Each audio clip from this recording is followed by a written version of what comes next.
Educational Communications and this station present Environmental Directions with Nancy Pearlman. On this series, we explore the effects of human influence on the Earth's ecosystems and discuss solutions to environmental problems which affect the quality of life on this planet. Environmental Directions gives you the kind of information you need to help you participate in decisions impacting your community, the nation, and the world. Now, here's your host, Nancy Pearlman. Hello. We're going to be talking about plant-based foods and their connection to animals with my guest, Karla Pignotti Dumas. She is the Senior Director of Food Service Innovation with the Humane Society of the United States. She's a registered dietitian, and she was formerly with the Sarasota County Schools as Area Supervisor, Buyer, and Nutrition Educator. Welcome. It's a pleasure to have you with us. Thank you so much, Nancy. It's a pleasure to be talking with you today. Normally, we think about the Humane Society as a group trying to protect animals from being mistreated, not having cruel actions against them, but yet you are focused on the work of incorporating plant-based foods into schools, companies, individuals' homes. So why is your organization involved with both animals, plant-based foods, and the environment? Nancy, that's a great question, and you're absolutely right. With the Humane Society of the United States, we've actually been in existence since 1954, and really taking on some of the biggest fights for animals, not only in the United States, but internationally. Some of those issues have changed throughout the years for sure, but when thinking about some of the big fights that Humane Society is working on, one of those main initiatives is improving the lives of farm animals. So we know that most farm animals are treated really bad. Farm animals that are being raised for food. So whether that's chickens that are genetically manipulated to grow so big, so quickly, that many times their legs fail them because their bodies are so heavy, or mother pigs that spend their lives in what is called gestation crates, where they can't even drown. They basically can stand up, lay down, and are essentially living like a parked car for their lives. Or chickens that are raised for eggs when they are in these cages so tiny that they can't even spread their wings, much less do natural behaviors like dust bathing or perching or scratching at the ground for bugs or other things there. So certainly with the Humane Society, and I think what you and your listeners, what we all can agree on, is that we don't want any animals to suffer in this way. The biggest suffering, of course, is killing them after they've lived in these horrendous conditions. Do you believe that it's okay to eat animals if they're raised where they are able to live a normal kind of life and not in cages? So the really nice thing about the work that we do and the work through HSUS is that not only do we work to eliminate some of those cruelest practices that I just kind of laid out in farming, but we also work to encourage everyone to swap out at least some of their meals for delicious plant-based options. And certainly I know we're going to talk more about really what we do with food service innovation and how we reduce the amount of animal products that are being served in some of the largest areas and swapping those out for plant-based options. And what we see, and really the benefit of this, is that not only is it going to be better for farm animals overall, but it's better for the environment and our own personal health as well. This is why your group has launched the Protein Sustainability Scorecard. Can you walk us through what that is and why did you issue the scorecard? Yeah, I'm happy to kind of share a little bit about that. So with the team that I lead, we're called Food Service Innovation. What we do is work with the largest food service companies and dining operations. So think about universities, school districts, hospitals, stadiums, corporate cafeterias, anywhere where there's a large amount of food being served to a large amount of people. Those are the programs that we're working with. So I have a team made up of chefs, registered dietitians like myself and other industry experts. When I say industry experts, many of the people on my team have come from those places that I just mentioned. So they have the knowledge and the expertise on what is needed when it comes to making menu shifts there. We also work with some of the largest food service management companies as well. So going back to the scorecard, this scorecard was developed to really see what is going on with the largest food service companies. We know that nearly every major food service company has some sort of sustainability goals at this point. But what we do know, too, is if the goals don't center around food, and I know you know this, particularly shifting to more climate-friendly plant-based offerings, then it gets into the territory of kind of making deceptive claims about their environmental record. So what we do, and working with thousands of dining operations and companies to increase plant-based meals, we know that customers are looking for transparency. So that's really the baseline for the scorecard. We wanted to give every company the opportunity to be very transparent and share what they're doing when it comes to the seriousness of their sustainability initiatives around food. What did you find most surprising? A couple different things. We were happy to see so many companies making really great strides when it comes to sustainability and plant-based initiatives. Just giving one example, the leader in the scorecard, ISS Guggenheimer, they received an A, as did a handful of other companies.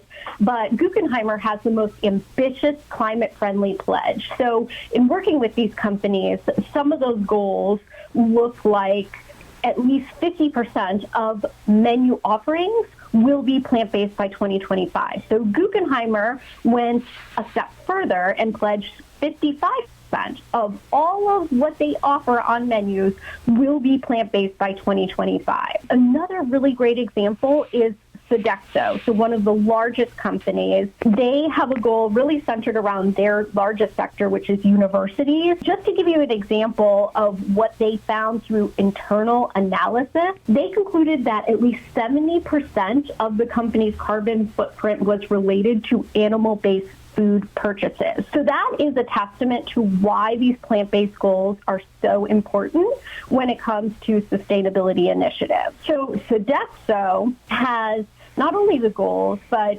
part of what we saw from the scorecard is many companies are really setting tangible plans of action or glide paths to get them to their goals. So Sodexo is doing something called default veg, where most items on the serving line are naturally plant-based, and then if customers choose to add meat or cheese, they can do that at the end.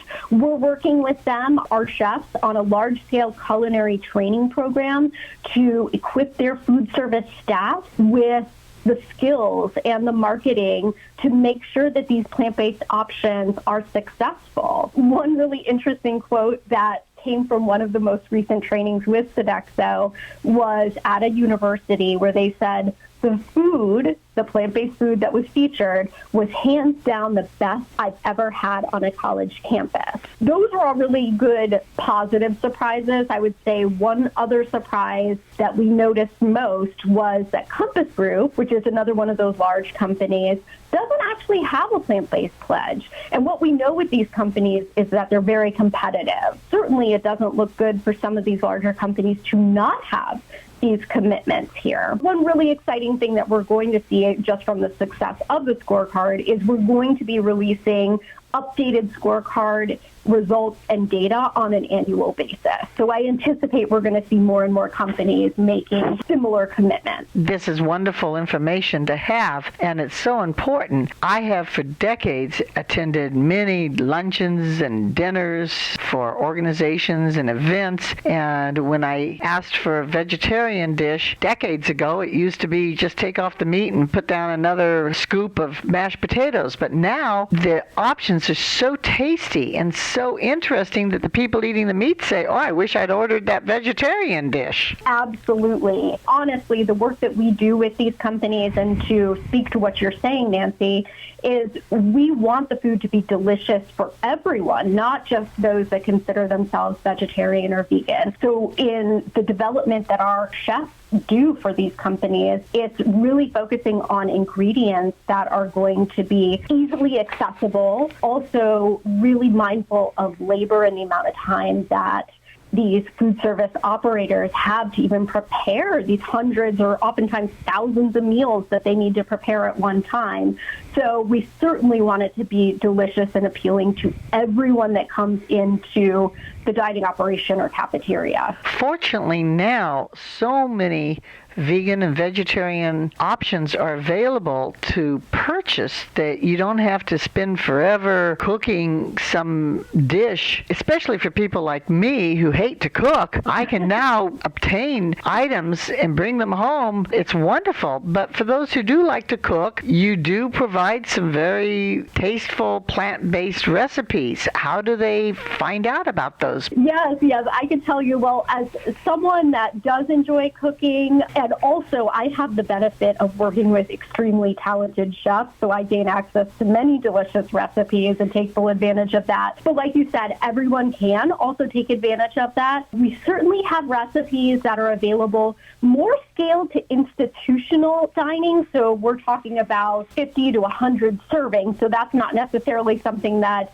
you would want to make at home. But if someone is listening and wants those larger scaled recipes, forwardfood.org is our collaborative site where you can see a lot of the work we're doing, the recipes there, but you can also find some smaller family-sized recipes on our HSUS website, so hsus.org. In addition to companies having big events, restaurants having big events, providing those options, what about the schools? Have they switched, and are they giving students the option to eat in a healthy way, a sustainable way, with plant-based foods? Yes, I'm believing you're speaking about like school districts or K-12 programs where the younger generations are.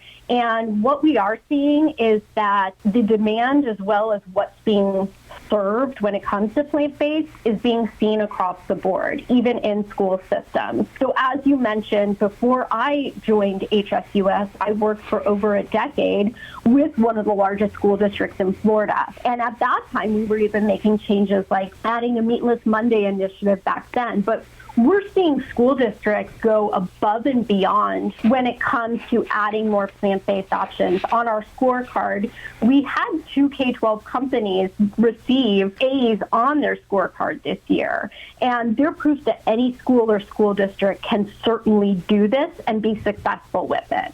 We started talking about the Humane Society of the United States focus on animals being treated humanely. And of course, farm animals, as you have pointed out, have been raised in a very inhumane way in the United States. Has switching to plant-based diets switched people's view of domesticated animals in this society? I think for certain people, I think what motivates individuals to increase their plant-based options, whether it's for animals, whether it's for personal health or the environment, or all three. I think that's a very personal choice in what happens. But when it comes to the work that we do, what the research actually does show is that personal health and then sustainability are the 2 larger motivators when it comes to just many people wanting to reduce their consumption of animal products. And I think certainly as more people become aware of how farm animals are raised and many of the abuses that go on there, that it does shift people's minds. But ultimately, in the work that we do and when working with dining operations and various companies, it's really thinking about how to incorporate more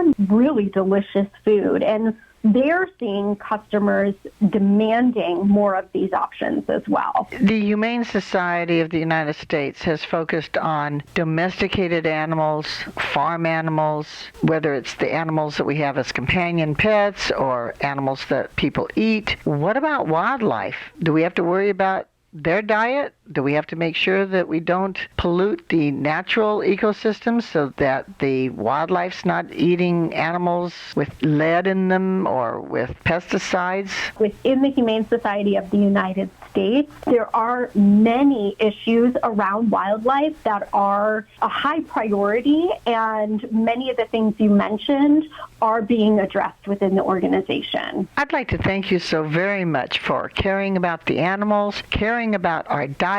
I wish that I could taste some of your delicious food that you provide excellent recipes for, perhaps another time. Thank you for being my guest. Thank you, Nancy. I have been speaking with Karla Pignotti Dumas, who is a registered dietitian and the Senior Director of Food Service Innovation with the Humane Society of the United States. I'm Nancy Perlman. Thank you very much for joining us, and do tune in again next week. If you would like free information about these environmental issues, go to www.ecoprojects.org or call 310-559-9160. Environmental Directions with your host, Nancy Perlman, is a community affairs program of the nonprofit organization Educational Communications and this station.